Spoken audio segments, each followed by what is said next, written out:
আজকের স্পেশাল ইফতারি রেসিপি বেগুনের অক্টোপাস নিয়ে আসলাম আপনাদের জন্য। আমি এখানে বেগুন নিয়েছি, আস্ত চিকন চিকন করে কেটে নিয়েছি, ধুয়ে একদম পরিষ্কার করে নিয়েছি। দেখবেন যে পোকা থাকে কিনা। আর যারা বেগুন লাভার তাদের অবশ্যই আজকের রেসিপিটা পছন্দ হবে। আমি এখানে 1 কাপ বেসন নিয়েছি, হাফ কাপ চালের গুঁড়া আর 1/3 কাপ কর্নফ্লাওয়ার দিয়েছি।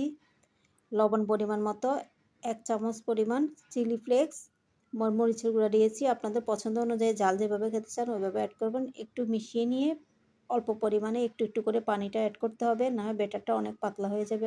আর ব্যাটার তৈরি করার সময় সবসময় অল্প পরিমাণে একটু একটু করে পানি অ্যাড করবেন, না হয় আপনারা মাপ ঠিক রাখতে পারবেন না। আর এই রেসিপিটা আমি মনে করি যে সবার পছন্দ হবে।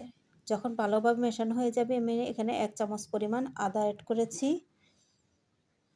ঠিক ব্যাটারটা এরকম পাতলা হবে, বেশি ঘন হবে না। এখন বেগুনের মধ্যে কিছু লবণ আর মরিচের গুঁড়া আমি মিশিয়ে নিব, তাহলে খেতে ভালো লাগে এভাবে যখন করবেন। আর এই পাকে আমি প্যানের মধ্যে তেল দিয়ে দিছি, তেলটা গরম হচ্ছে। বেগুনটাকে ব্যাটারের মধ্যে এভাবে চুবিয়ে ভালো করে আপনাকে তেলের মধ্যে দিতে হবে। তেলটা একটু হিটের মধ্যে রাখতে হবে। বেগুনটাকে এভাবে স্প্রেড করে দিবেন, যখন মেলে দিবেন একদম সুন্দর আসবে, অক্টোপাসের মতো মনে হবে যেন একটা অক্টোপাস, দেখতে অসাধারণ। 2 পাশ যখন ভালোভাবে মচমচে হয়ে যায় আমি উঠিয়ে নিচ্ছি। তৈরি হয়ে গেল আমার অক্টোপাস বেগুন। আশা করি ভিডিওটা আপনাদের ভালো লেগেছে। ভালো লাগলেও পাশে থাকবেন।